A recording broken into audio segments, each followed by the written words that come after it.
Aquí estamos en un nuevo capítulo de la revista Integrar, que es una producción exclusiva del Grupo Educativo Integrar Bienestar para su canal Neaula TV.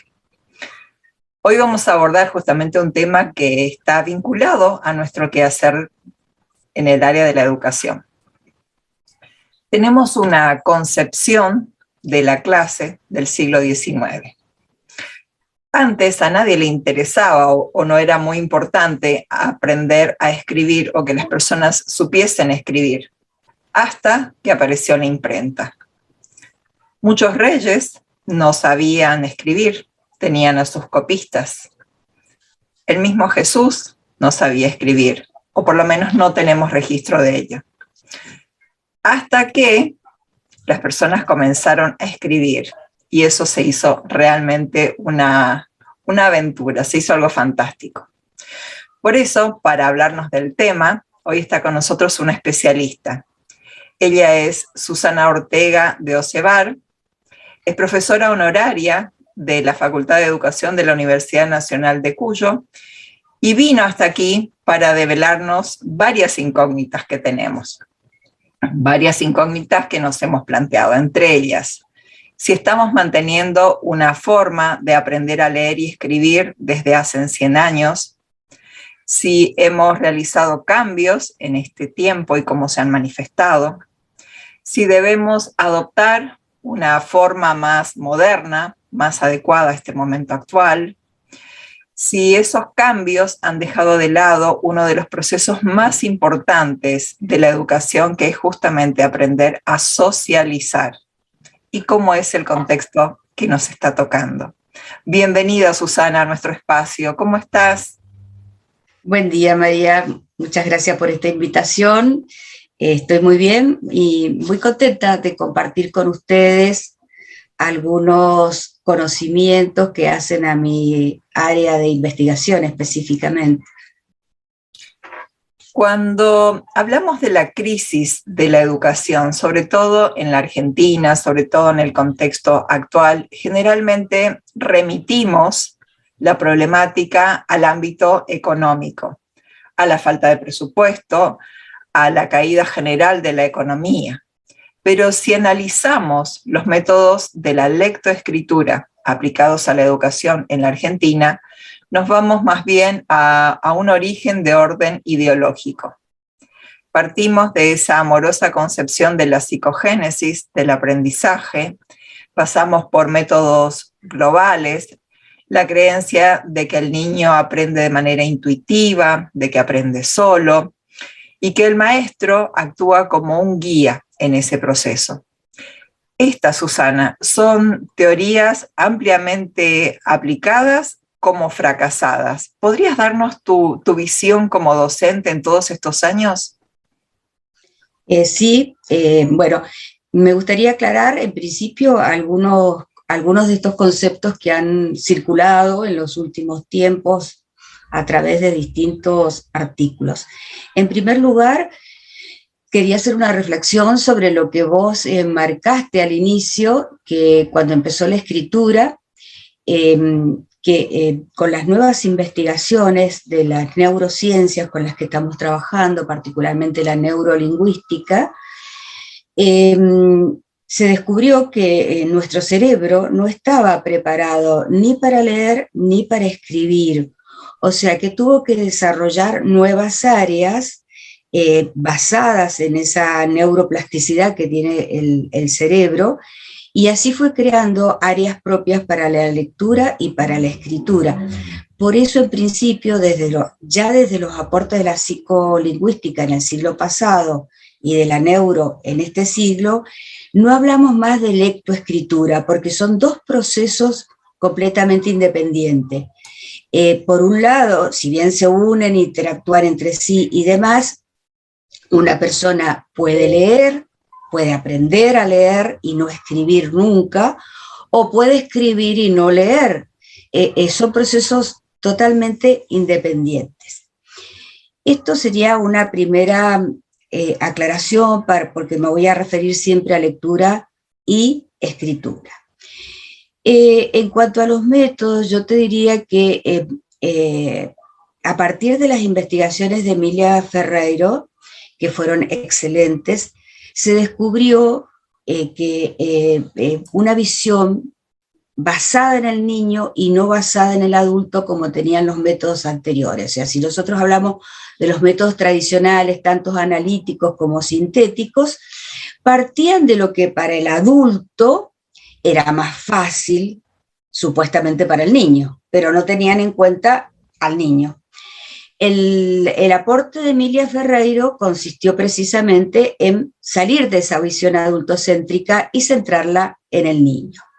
Lamentablemente en nuestro país, por errores de interpretación, ese estudio psicogenético, que fue un estudio en laboratorio, no en el aula, hecho en cámara Gesell, con niños salidos de su ambiente habitual en el aula, se confundió con un método de escritura.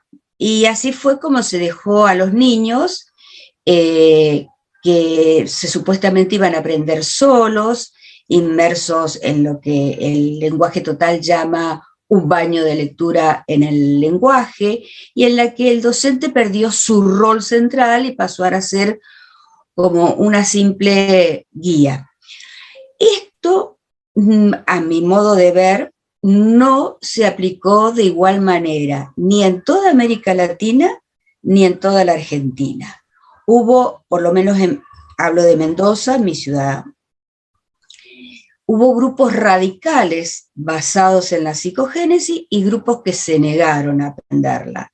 El gobierno en un momento la puso como obligatoria, esta mal llamada psicogénesis, que no es ningún método, sino una adaptación errónea, de la cual la misma Ana María Kaufman, que fue la difusora, hizo una entrevista para aclarar todos sus errores, tuvo muy poco auge. Yo te diría que el método por excelencia, he dado cursos de alfabetización en distintos lugares de América Latina y he trabajado en la renovación de la enseñanza de la lectura y la escritura, especialmente en Perú, y en todas partes encontré que el método que más se ha trabajado es el método de la palabra generadora, que es un método que inventa un uruguayo llamado Berra, allá por finales del siglo XIX.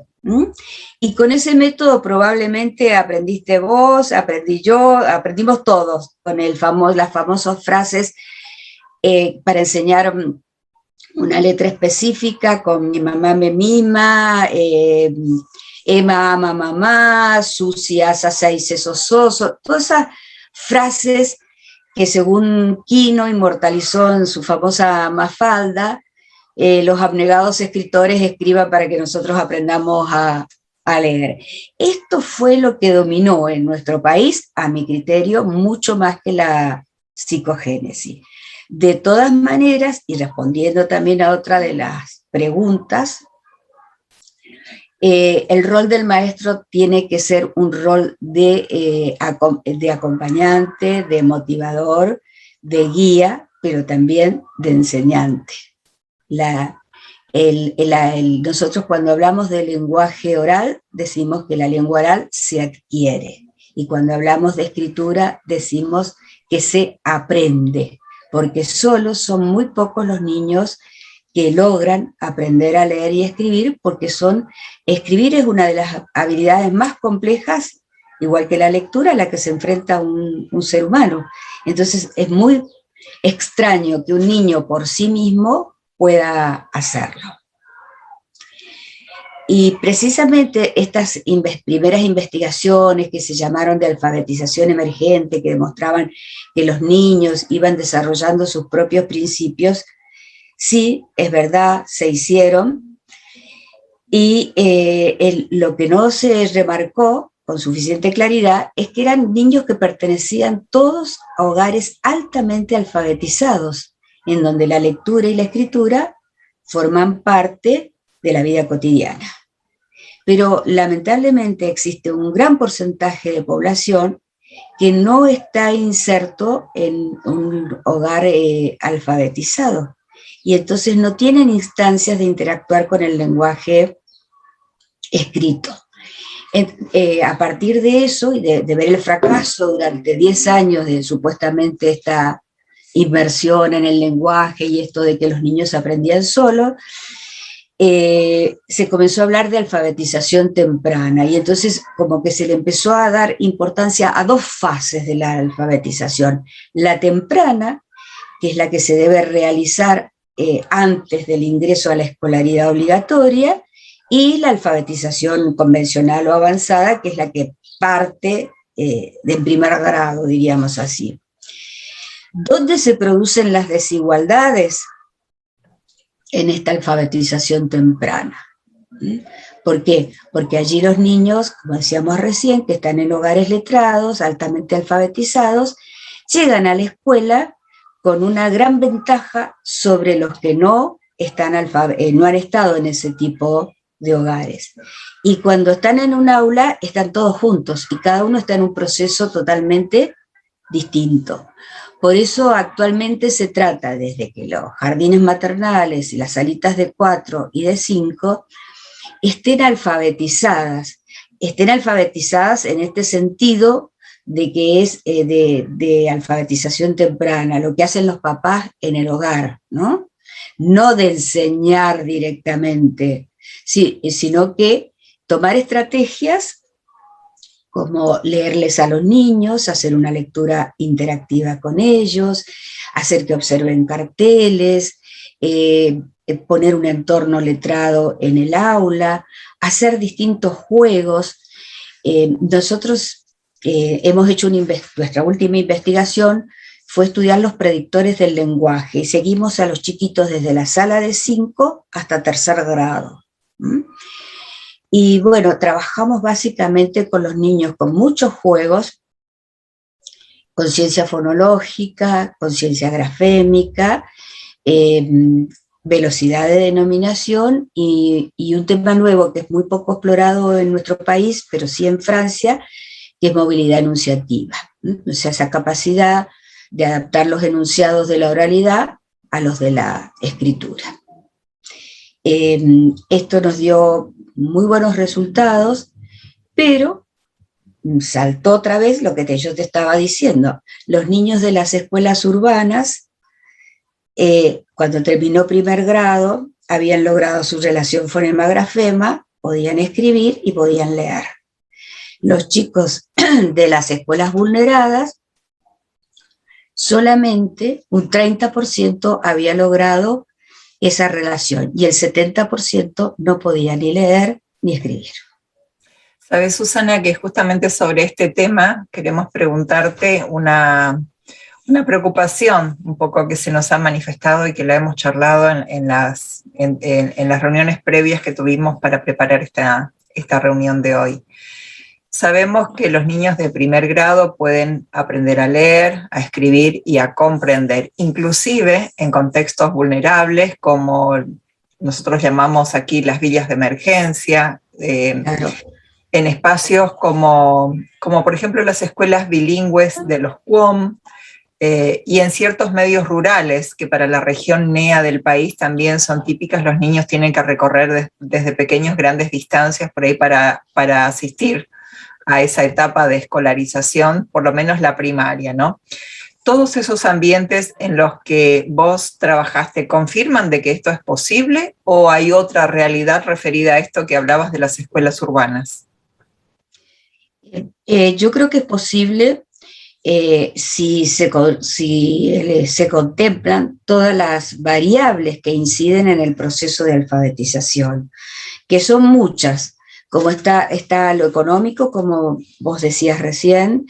En realidad los docentes tendrían que estar mejor pagos para que pudieran dedicarse completamente y buscar estrategias adecuadas para cada niño, porque cada niño que ingresa a un primer grado es único, lo hace desde lo que viene de su entorno.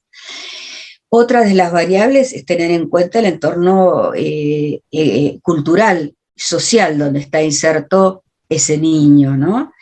Que tiene expresiones que son típicas, bueno, lo estás nombrando, los niños que están en zonas de bilingüismo, Entonces, allí tiene que haber un conocimiento del docente de cuál es el vocabulario de uso de ese niño.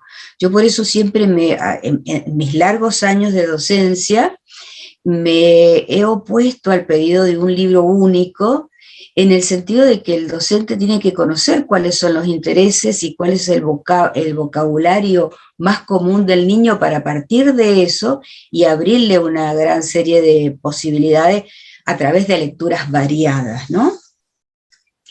Y también algo que no siempre se tiene en cuenta, que es lo intrainstitucional. A raíz diríamos, de las directivas que hay en los distintos ministerios o direcciones generales de escuela, con el estatuto del docente, los maestros cambian mucho. Hay maestros suplentes, hay maestros que ingresan muy jovencitos, y generalmente a todo eso se los manda a primer grado, cuando a primer grado habría que mandar al mejor maestro. Y asegurarse una continuidad, porque cuando al niño le empiezan a trabajar de una manera y le cambian y le ponen otra, resulta muy difícil. Y también que el directivo adopte un criterio institucional, porque el paso del jardín a un primero, que no tienen nada que ver, de un primero a un segundo, donde la maestra trabajaba de otra manera, y de un segundo a tercero, con otro cambio, atenta contra ese aprendizaje del niño, porque no hay ni una forma sistemática ni una forma que dé continuidad a este proceso que debiera culminar con éxito pleno, con una lectura comprensiva y una buena escritura ya independiente en tercer grado. Maravilloso. ¿Sabes qué? Hace un tiempo en uno de tus escritos leí una frase que me encantó, que dice que escribir es darle voz a la mente. Y generalmente cuando escribimos lo hacemos a partir de una idea preconcebida, pero para poder escribir también tenemos que saber leer. ¿Es en esto donde radica el secreto de la alfabetización? Básicamente sí, porque bueno, el proceso diríamos que comienza en la cuna del niño, ¿no? Todas las investigaciones actuales dicen que desde la habitación del bebé, cómo está preparada la habitación del bebé, todo eso incide en la alfabetización. O sea, si hay libros, audilibros, los libros para la hora del baño que se mojan, y hay un papá, una mamá, un abuelo, un criador, lo que sea, que lee con los niños, interactúa, deja que los niños jueguen con los libros, aunque los libros se rompan, que los chicos están en esa etapa de arrastrarlos por el piso, de morderlos, de olerlos, de lo que sea. Ya se acostumbran a que hay un mundo escrito. Y la escritura constante, no sé si te ha pasado, los chiquitos cuando un cuento les gusta, todas las noches hay que leérselo, y uno cuando ya se lo ha leído 20 veces como que se salta algunas partes, inventa, y los niños te dicen, no es así, te falta esta parte. ¿Por qué ese gusto por reiterar esas lecturas? Porque los niños están internalizando lo que se llama el esquema narrativo. El esquema narrativo les ayuda a los niños a interpretar el mundo. Es una de las bases fuertes para interpretar el mundo que te rodea, porque nuestra vida es una constante narración. Pasamos por, diríamos, secuencias narrativas diversas a lo largo del día. Por otra parte, cuando lees un cuento, el niño aprende a salirse de su yo y ponerse en el punto de vista de los personajes. Y descubre que esos personajes son buenos, son malos, son simpáticos, son agradables, que ayudan, que obstaculizan. Y eso también es lo que sucede en la vida. O sea que cuando penetra en el mundo de los cuentos, va haciendo todos estos aprendizajes. Y si al mismo tiempo el papá, la mamá, el que lea, quien sea, porque en ese momento tenemos tantas familias distintas, le dice qué cuento querés que te lea hoy, está en tal página, le va mostrando el índice, ven los números, van entrando en todo ese mundo letrado que es la base de su futura alfabetización. O sea, que cuando ya llega al instante de poder leer y hacer inferencias y comprender, ya parte la adquirió cuando leyó tantos cuentos y cuando tuvo tanta interacción con el lenguaje escrito. Y también cuando escribe, porque cuando le han leído los cuentos, otra de las cosas que descubrió es que el lenguaje escrito es distinto al lenguaje oral. Y esto es lo que da rol, y nosotros, un semiótico francés, y nosotros trabajamos como movilidad enunciativa. Esa capacidad de adaptar nuestro lenguaje o nuestra lengua a la escritura. Que no podemos decir está acá, como decimos en la oralidad, porque ¿qué es acá cuando una persona lee eso que estamos escribiendo?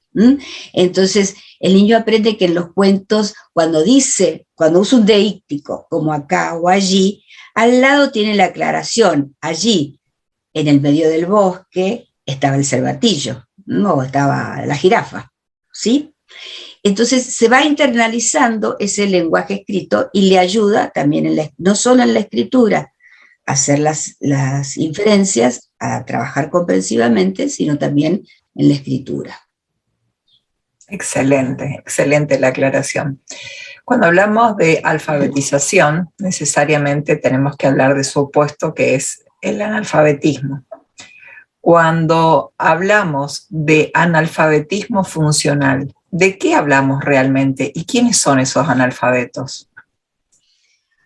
Bueno, en esta época el concepto de analfabetismo funcional ya es muy amplio. Tradicionalmente, cuando se crea este concepto en la UNESCO, ya también era relativo, porque en cada país depende de las circunstancias, del contexto en el que el país se encuentra.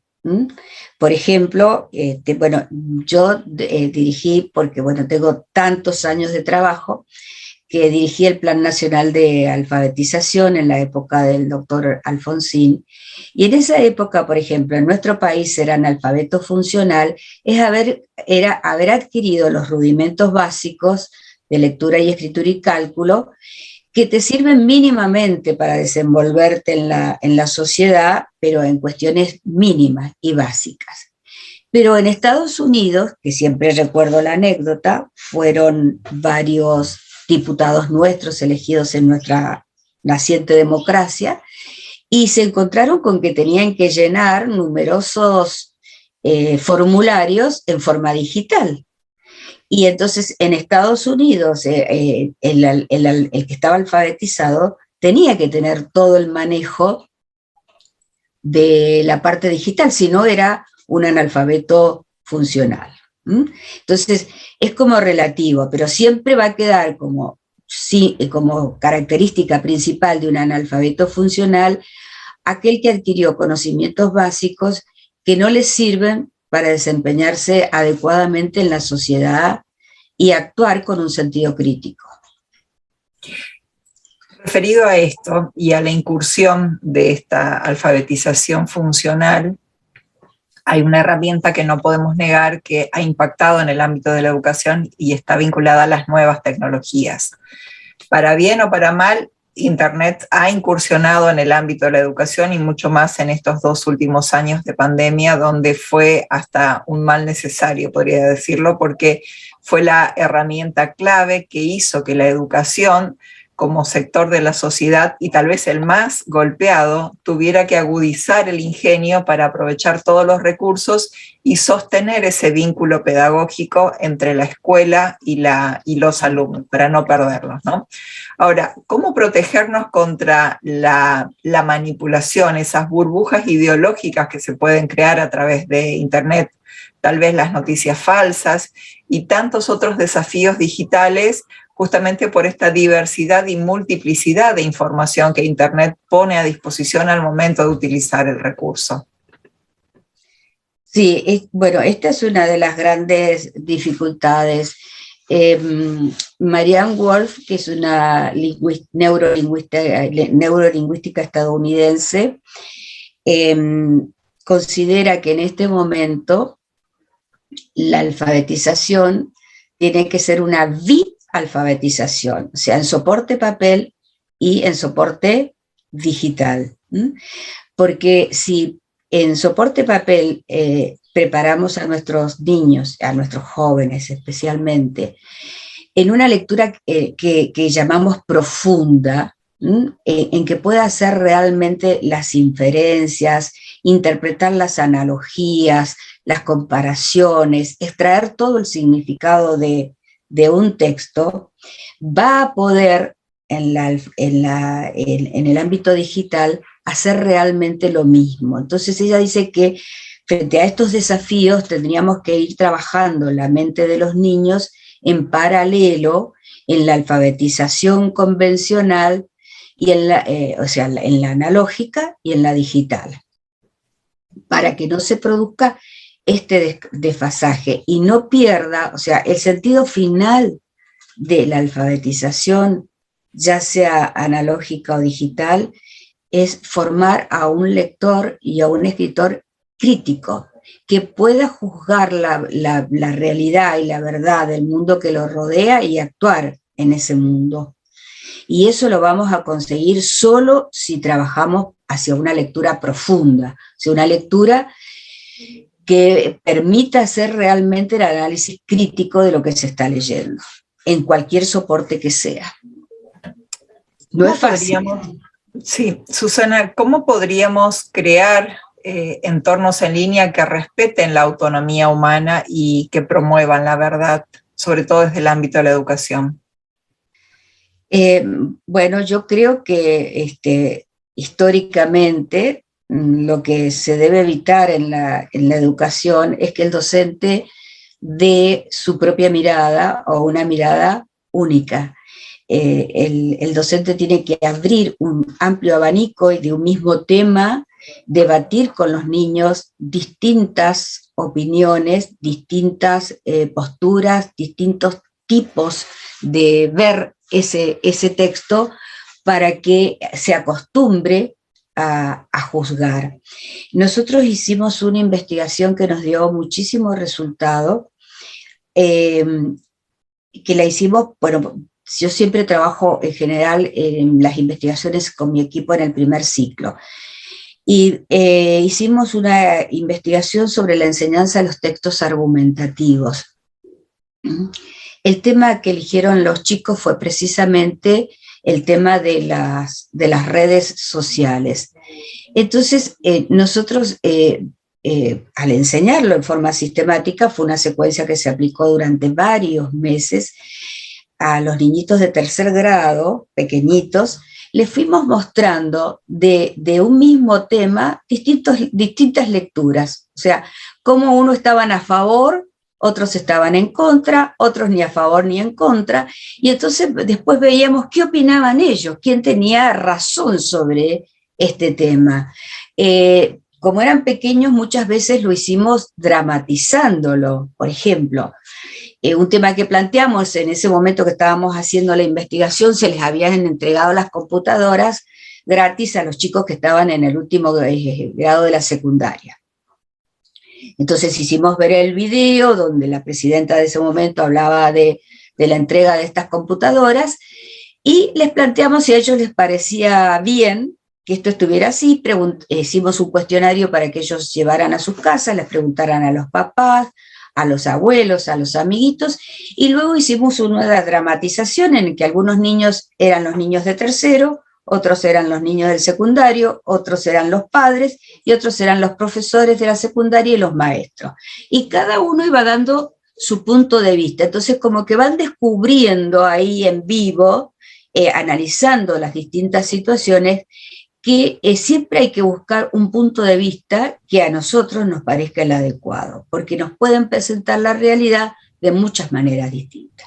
Esa investigación la replicamos en sexto grado, cuando los niños ya eran más grandes y con textos mucho más complejos. Incluso los llevamos a nuestra legislatura y presenciaron una sesión de diputados donde había un proyecto de ley y cada uno daba su parecer. Y entonces allí descubrieron un mecanismo clave, primero, que fue de orden pragmático, diríamos así, que es cómo se respetan los turnos de habla. Y bueno, aprendieron que para opinar sobre un tema hay que documentarse muy bien y leer antes de emitir una opinión que pueda ser falsa. Esto creo que hay que enseñarlo. No es algo que los niños adquieran de una. O sea, requiere un trabajo sistemático para descubrir lo que es verdadero, de lo que es falso, de lo que está presentado con una intencionalidad, lo que responde a una ideología que está tanto en juego en este momento, en que corremos el riesgo de que los niños en algunas determinadas escuelas vean una sola ideología, que esto es muy preocupante. Así es. Y respecto a esas ideologías, todos los años los padres estamos de alguna manera muy ocupados y preocupados en mejorar los estándares del aprendizaje para acompañar también la mejora de la calidad educativa. Todos los años realizamos procedimientos de evaluación de la calidad educativa en base a algunos estándares, muchos de ellos estándares internacionales provenientes de países del primer mundo con condiciones muy diferentes por ahí a las que podamos vivir en Latinoamérica. Estas pruebas de evaluación de la calidad, Susana, ¿sirven para analizar en profundidad cuáles son los problemas de la educación por la que atraviesa Argentina y así poder buscar posibles soluciones? Yo creo que sí. Yo sé que hay mucha gente que está en contra de estas pruebas internacionales, que es verdad, están hechas para todos los contextos. Y cada grupo, cada país responde de acuerdo a la calidad de educación que tiene, demuestra sus resultados de acuerdo a cómo los ha trabajado. Entonces, cuando a nosotros nos muestran los resultados de nuestro país, que son bajísimos, cuando hemos estado entre los primeros siempre de América Latina, creo que tiene que ser una alerta, no para de que nos desvalorice, nos humille, nos sintamos en el fondo del pozo, sino para que realmente nos motiven a todos los docentes y sobre todo a todos los gobiernos escolares a decir por qué estamos fracasando, por qué la Argentina está en los últimos estándares, está ubicada en los últimos puestos en calidad de educación en América Latina, básicamente, que tiene digamos, el mismo contexto que tenemos nosotros. En América Latina no hay muchas diferencias de contexto. Antes Argentina estaba en un contexto diferente, pero ahora estamos todos iguales. O sea, desde los últimos años estamos exactamente igual. Entonces, si nosotros nos medimos por nosotros mismos, no vamos a descubrir en qué estamos fallando. Y en este momento en que el mundo está globalizado, la información viene globalizada, los estudiantes tienen que tener acceso con el mismo nivel de calidad que se da.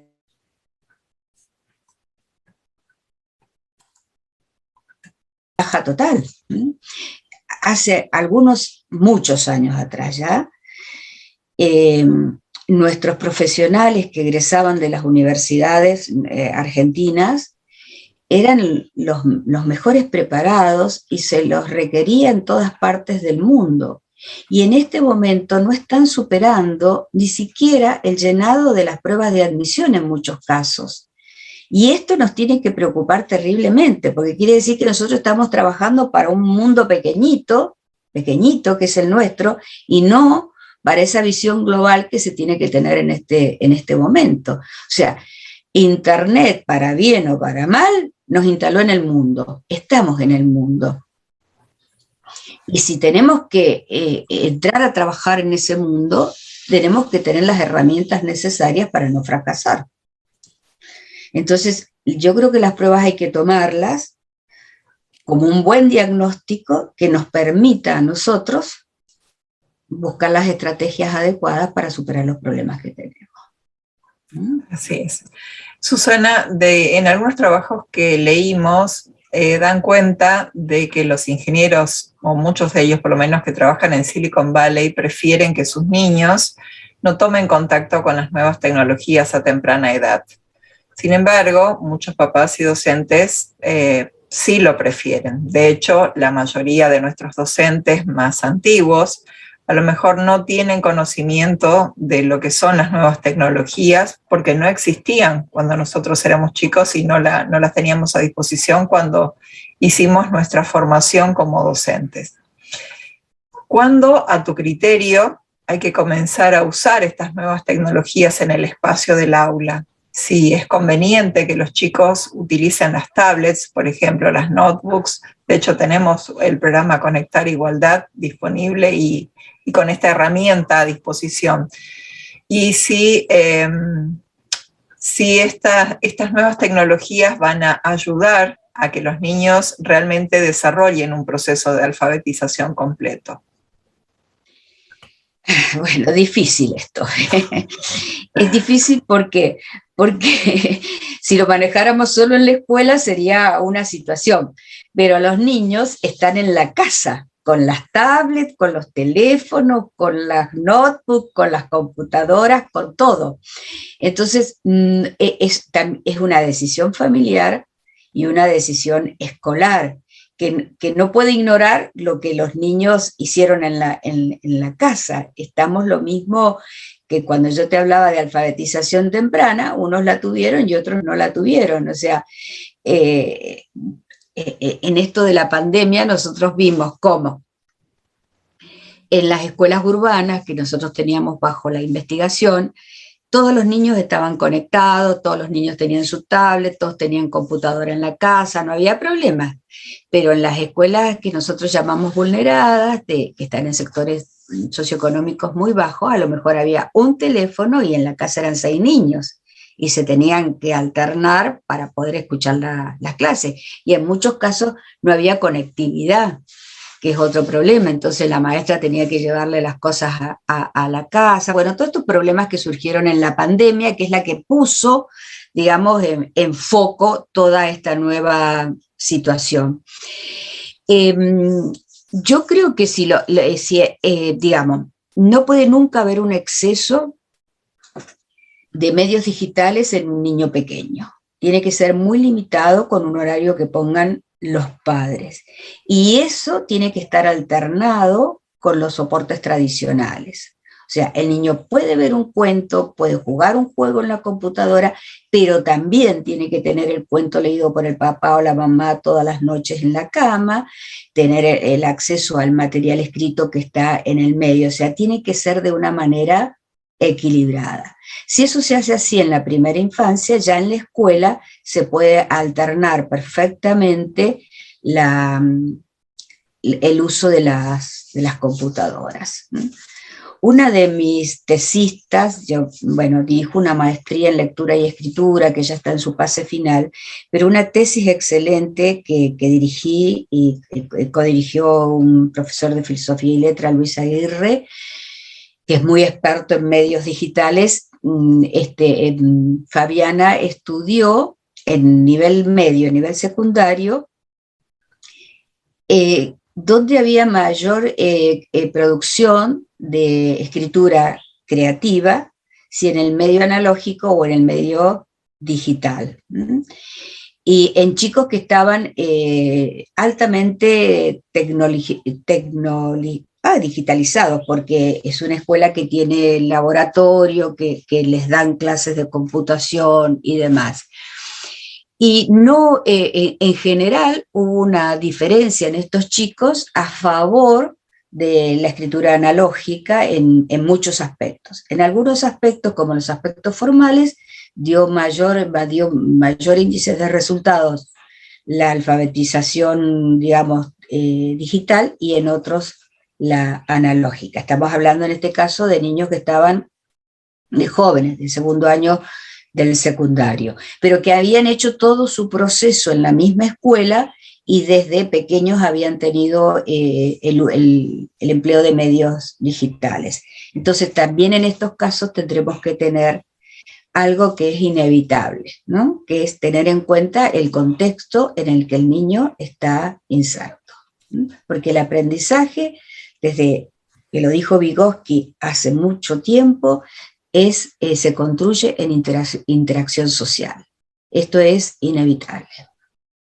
Entonces, si descuidamos el sí. Es un placer escucharte, Susana, por esta pasión, ¿no?, con la que pones. Y siempre decimos que nosotros adoptamos una profesión o adoptamos un estilo de vida en función del ejemplo que hemos recibido, ya sea del docente o del profesor. ¿Qué hace o qué despertó en Susana esta vocación por enseñar y qué hace que después de tantos años todavía siga vinculada como profesora honoraria a la educación? Bueno, siempre me gustó enseñar, por eso elegí esta carrera, y particularmente con los niños. Yo tengo una relación muy afectiva, muy de mucho feeling, dirían así en este momento, con los pequeñitos. Yo cuando cuando concursé en la facultad esta materia, que en un principio era metodología de la lectoescritura y después la cambiamos en función de los nuevos conocimientos a didáctica de la lectura y la escritura, me pasé 2 años enteros sentada en primer grado con los niños para ver cómo aprendían a leer y escribir y en función de eso ir probando lo que yo iba leyendo con las maestras. Nosotros tenemos una situación de lujo en mi facultad porque tenemos un departamento de aplicación primario.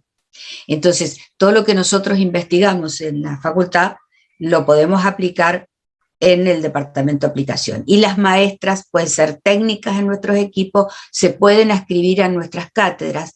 Entonces yo con las 2 maestras de primer grado trabajé 2 años seguidos, ellas se ascribieron a la cátedra, entendieron la teoría y fuimos adaptando todas las estrategias.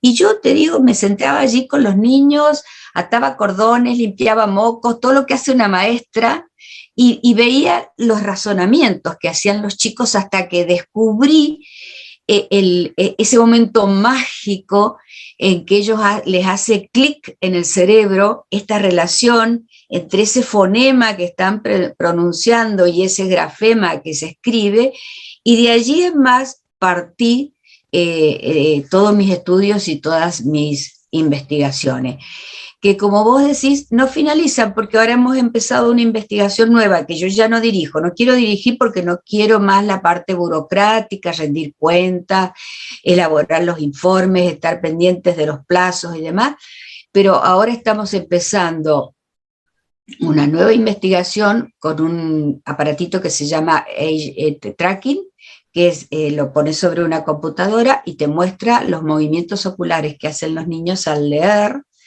y esto te permite ver cuántas regresiones hacen, qué tipo de lectura tienen, si es silabiante, si es fluida, a qué se debe, permite trabajar con los niños disléxicos y demás. Esto lo estamos iniciando hoy, porque no lo dejamos nunca.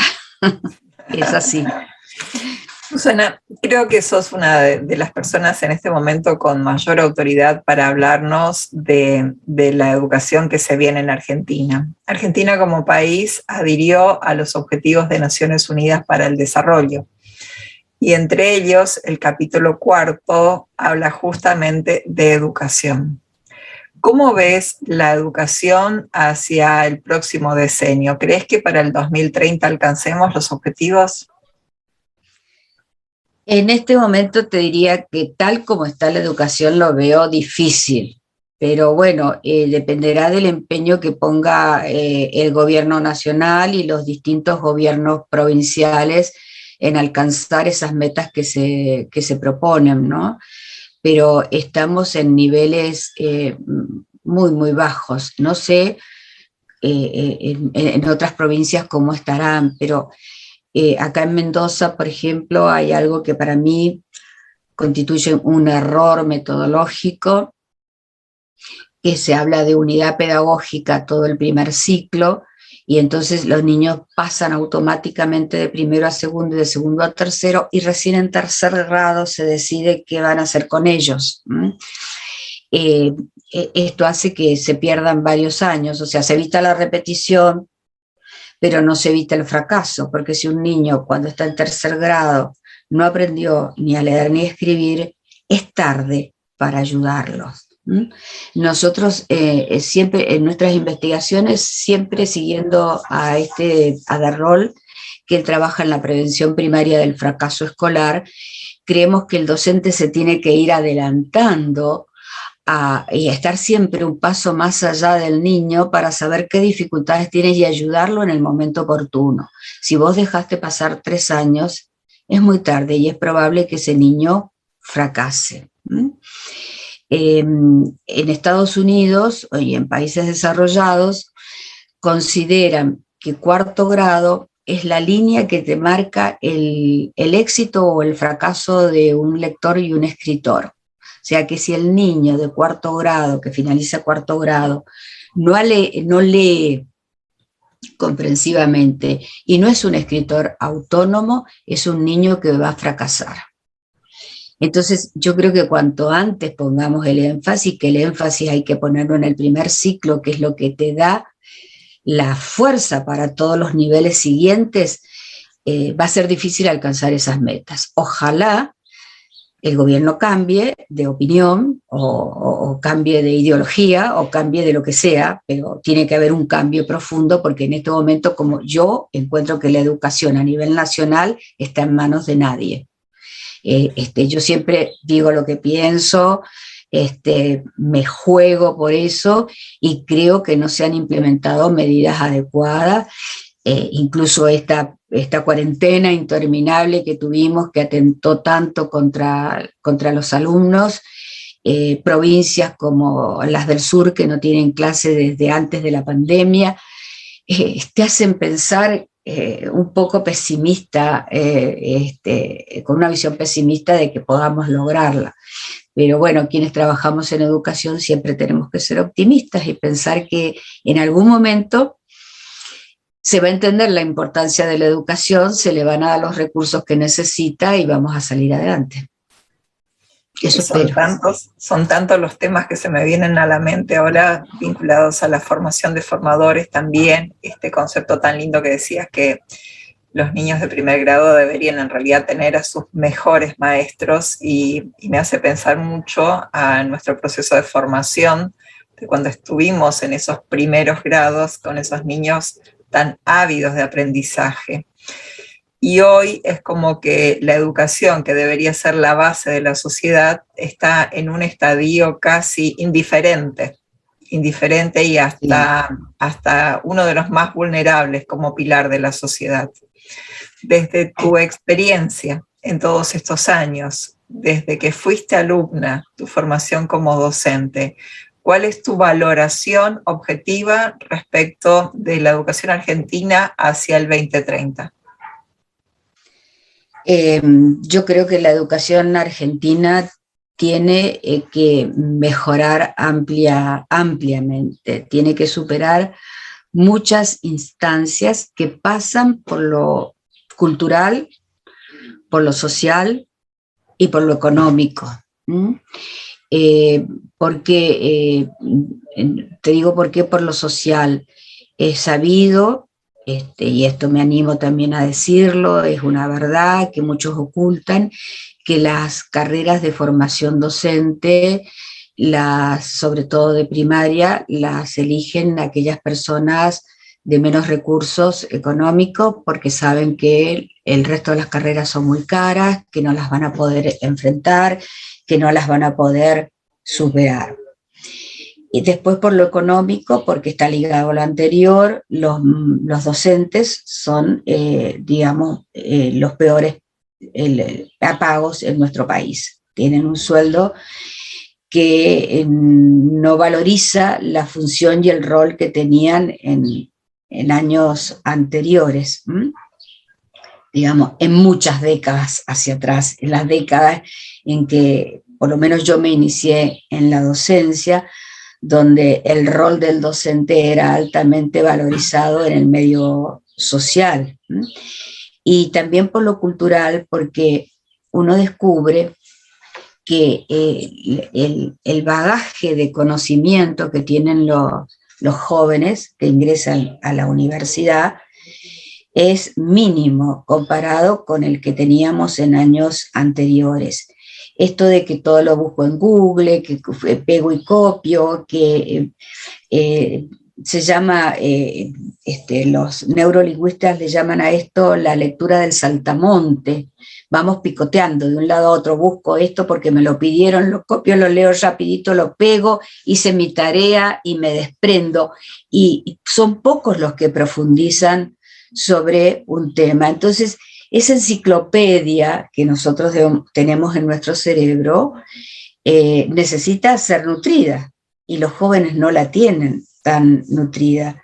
Entonces, estamos trabajando un poco con, diríamos, una memoria externa, para hacerlo con una analogía con la computadora. O sea, si yo tengo que decir algo, tengo que recurrir a lo que pido permiso, voy y busco y después respondo. Y no tengo los conocimientos en mí mismo. Entonces, estos docentes son los que también están enfrente a los alumnos. Y entonces un alumno le pregunta algo y dice, bueno, te lo voy a buscar, mañana te digo, porque no tienen siempre la respuesta. Entonces estamos muy improvisando sobre la marcha, es una planificación así muy dinámica. Y creo que esto atenta mucho contra la calidad de la educación, ¿no?